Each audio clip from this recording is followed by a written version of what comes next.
Hey guys, ஒரு puff pastry அலப்பறைகள் ரெசிபியோட வந்துட்டோம்ல. இந்த ரெசிபி ஃபுல்லாவே செஞ்சது நம்ம டாடியோட டேஞ்சரஸ் பிரின்சஸ். நமக்கு தெரிஞ்சதெல்லாம் ஒன்னு ஸ்கொயர் ஷேப்பு இல்ல ட்ரையாங்கிள் ஷேப்பு. தட் நம்மளையே அப்ரண்டிஸா யூஸ் பண்ணிக்கிட்ட மொமெண்ட்.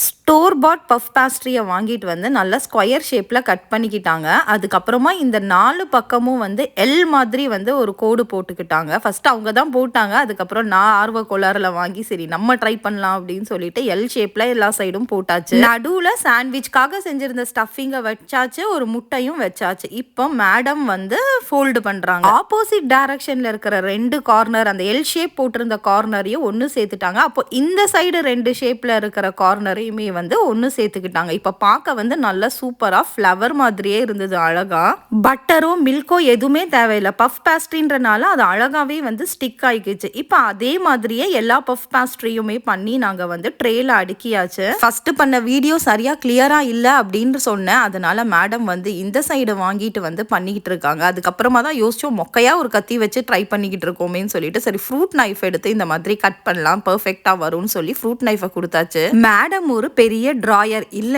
பெரிய ஆர்டிஸ்ட். வரைகிறது, ஒட்டுறது, வெட்டுறதுன்னு சொல்லி அவங்களுடைய சில பல கலைகள் இருந்துச்சு. இப்ப வந்து அப்படியே யூ டர்ன் போட்டு கிச்சனுக்குள்ள காலடி எடுத்து வச்சிருக்காங்க. பன்னு பண்றேன், பிரெட் பண்றேன், இந்த மாதிரி டிக்டாக் வீடியோஸ் பார்த்துட்டு வந்து பஃப் பேஸ்ட்ரி பண்றேன், அது பண்றேன்ட்டு. இது எல்லாம் பண்றியே ரைட்டு. இதெல்லாம் முடிச்சதுக்கு அப்புறமா கிச்சனை கிளீன் பண்ணுனா அதெல்லாம் நீ பண்ணுனா வெறும் மாஸ்டர் செஃப் வேலை மட்டும் தான் செய்வேன். எல்லாம் ரெடியா இருந்துச்சுன்னா நான் வந்து இந்த மாதிரியான வேலை எல்லாம் பண்ணி கொடுத்துட்டு போயிருவேன். ஃபைனலா ரொம்ப அழகாவே இப்ப கிளியரா புரிஞ்சிருக்கும்னு நினைக்கிறேன். டிசைனை பண்ணிட்டாங்க, நம்ம ஸ்டைலையும் சொல்லிட்டாங்க. டிக்டாக் யூடியூப்னு பார்த்து கலர் கலரா ஏதோ பண்றாங்கன்னு சொல்லி நம்மளும் ட்ரை பண்றதுக்காக விட்டுறணும். ரொம்ப பியூட்டிஃபுல்லாவே இருந்தது. இது ஃபைனலா மில்க் வாஷ் பண்ணி வச்சாச்சு. அடுத்து விடுவாங்கன்னு பார்த்தா இல்லடா நான் இன்னொரு டிசைன் பண்றேன்னு வேற திருப்பியும் கத்தியே தூக்கிட்டாங்க. பஃப் பேஸ்ட்ரிக்கு இந்த புள்ள இன்னைக்கு சி செக்ஷன் பண்ணாம விடாதுன்ற மாதிரி எல்லா சைடும் கோடா போட்டுக்கிட்டு இருந்தாங்க. ஆக்சுவலா கொஞ்ச நாளைக்கு முன்னாடி இன்ஸ்டா டிக்டாக்ல இது ரொம்பவே வைரலா இருந்தது.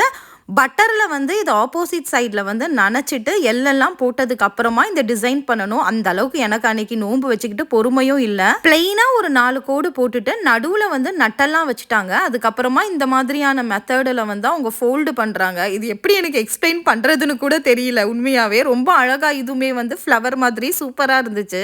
எனக்கெல்லாம் டேய் நிறுத்த சொல்லுங்களேன்டா அவளன்ற மாதிரி தான் இருந்தது. பெண்டு நிமிந்துருச்சு இந்த வேலை முடியறதுக்குள்ள. பார்க்க நல்லா கியூட்டா இருக்கு. ஆனா நமக்கு வாய் பெருசு, வாயில வச்ச உடனே டபக்குன்னு முடிகிற மாதிரி இருந்தது. நமக்கெல்லாம் ஸ்கொயர் ஷேப் தான்டா ரைட்ன்ற மாதிரி ஒரு ஃபீல் இருந்தது. ஆனா இது பேக் பண்ணி வெளியில வரும்போது அவ்வளோ கியூட் அண்ட் பியூட்டிஃபுல்லா இருந்தது. கண்டிப்பா இந்த டிசைனை நீங்களும் ட்ரை பண்ணிட்டு எங்க வீட்டு செஃப் எப்படி பண்ணிருக்காங்கன்னு கமெண்ட் பண்ணுங்க. நன்றி.